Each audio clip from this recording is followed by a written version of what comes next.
জিহাদি ও কাফের এই দুটি শব্দ নিয়ে ইদানিং খুব বিশের চাষ করছে কিছু মানুষ। তারা মূর্খ, তাই এটা করে। এই দুটো শব্দের অর্থ তারা জানে না। চলুন এই দুটি শব্দ সম্বন্ধে জানি ও সকলকে জানাই। জিহাদ শব্দের মানে কি? জিহাদ আরবি শব্দ, যার মূল ধাতু জাহাদা। এর আক্ষরিক অর্থ চেষ্টা, কষ্ট করা, সাধনা করা, সংগ্রাম করা। ইসলামী স্কলাররা জিহাদকে প্রধানত কয়েকটি ভাগে ভাগ করেন। তার মধ্যে তিনটি দিলাম। নাম্বার 1, নফসের জিহাদ। এর অর্থ নিজের সাথে যে জিহাদ, নিজের লোভ, হিংসা, অহংকারের বিরুদ্ধে লড়াই, এক কথায় সররিপুর সাথে জিহাদ। এটাকেই নবী মুহাম্মদ সাল্লাল্লাহু আলাইহি ওয়াসাল্লাম বড় জিহাদ বলেছেন। নাম্বার 2, জ্ঞানের জিহাদ। এর অর্থ জ্ঞান লাভ ও তার সঠিক তথ্য প্রচারের জন্য জিহাদ, পড়াশোনা, সত্য প্রচার, সমাজের কল্যাণে কাজ করা। নাম্বার 3, প্রতিরক্ষার জিহাদ। এর অর্থ আত্মরক্ষার জন্য জিহাদ। কেউ যদি আপনার দেশ, পরিবার, ধর্মের উপর হামলা করে তখন আত্মরক্ষার জন্য লড়াই। তাই জিহাদ মানে সন্ত্রাসী নয়। যে ছাত্রটা রাত জেগে পড়ছে, যে মা সংসারের জন্য খাটছে, যে ডাক্তার বিনা পয়সায় চিকিৎসা করছে, তারাও নিজ ক্ষেত্রে জিহাদ করছে, অর্থাৎ সংগ্রাম করছে। শব্দটাকে নিয়ে মানুষকে ভয় দেখিয়ে, কুৎসা রটিয়ে নিজের দেশ ও সমাজের ক্ষতি না করে এর ব্যাপক ও সুন্দর মানেটা জানার চেষ্টা করুন। জানুন, কিছু শিখুন, নিজেকে মূর্খ না রেখে জ্ঞানী করে তুলুন। এবার আসি আর একটা শব্দ নিয়ে, যেটা হামেশাই কিছু মানুষ ঘৃণা ভরে উচ্চারণ করেন এবং মানুষে মানুষে বিভেদ সৃষ্টি করেন। সেটা হলো কাফের। কোরআনে কাফের কাদের বলা হয়েছে?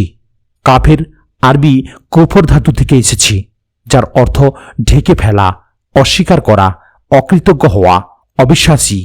কোরআন যখন কাফের শব্দ ব্যবহার করে তখন মূলত তাদের বোঝায় যারা নাম্বার 1, সৃষ্টিকর্তার অস্তিত্ব জেনে বুঝে অস্বীকার করে।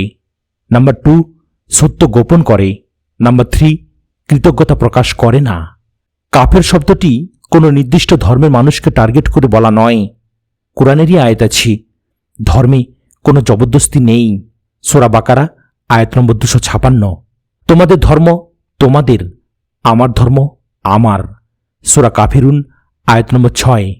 এমনকি কেউ জন্মগতভাবে মুসলিম হলেও যদি সে সৃষ্টিকর্তাকে অস্বীকার করে বা অন্যায় করে, সেও কুফরি কাজ করল, অর্থাৎ সেই মুসলিম ব্যক্তিও কাফের। আবার অন্য ধর্মের বহু মানুষ আছেন যারা সৃষ্টিকর্তায় বিশ্বাসী, সৎকর্ম করেন। ইসলাম তাদের আহলে কিতাব বলে সম্মান দেয়। এই প্রশ্নটা অনেকেই করেন, কোরআনে কাফেরদের হত্যা করো কথাটা কোথা থেকে এলো, কেন আছে? মুসলিমদের ধর্মগ্রন্থ কোরআনে মুসলিম ছাড়া বাকিদের হত্যার কথা বলা আছে। এটা যারা বলেন তারা এর সঠিক উত্তরটা জেনে নিন। কোরআনের কিছু আয়াত যুদ্ধের প্রেক্ষাপটে নাজিল হয়েছিল, যখন মক্কার কুরাইশরা মুসলিমদের 13 বছর ধরে নির্যাতন, বয়কট ও হত্যার হুমকি দিচ্ছিল। মদিনায় হিজরতের পরও তারা যুদ্ধ চাপিয়ে দেয়।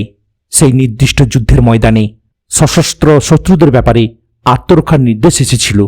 এখানে সেই যুদ্ধের শত্রুদের কথা বলা হয়েছে। আয়াতের আগে পরে পড়লে পরিষ্কার হয়, যারা তোমাদের সাথে যুদ্ধ করে আল্লাহর পথে তাদের সাথে যুদ্ধ করো, কিন্তু সীমালঙ্ঘন করো না। আল্লাহ সীমালঙ্ঘনকারীদের পছন্দ করেন না। সূরা বাকারা আয়াত নম্বর 190। আবার যুদ্ধ থামলে কি করতে হবে? যদি তারা ক্ষান্ত হয় তবে আল্লাহ ক্ষমাশীল, পরম দয়ালু। সূরা বাকারা আয়াত নম্বর 192। তাই এই হত্যার কথা যুদ্ধের সময় আসা বাণী এবং এইগুলো অপরপক্ষের সাথে যুদ্ধ করার সময় কি করা উচিত তার নির্দেশ। এখানে কোনো সাধারণ নিরীহ শান্তিপ্রিয় অমুসলিমকে হত্যার কথা কোরআন কোথাও বলেনি, বরং বলেছে যে একজন নিরপরাধ মানুষকে হত্যা করল সে যেন পুরো মানবজাতিকে হত্যা করল। সূরা মাইদা আয়াত নম্বর 32। সবশেষে বলি, শব্দের অর্থ না জেনে মানুষকে ভয় দেখানো, ভুল ব্যাখ্যা ছড়ানো দুটোই সমাজে ঘা তৈরি করে। জিহাদ মানে সাধনা, কাফের মানে সত্য অস্বীকারী বা অবিশ্বাসী।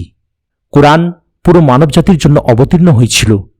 এর মূল বার্তা ন্যায়, দয়া, ক্ষমা আর শান্তি।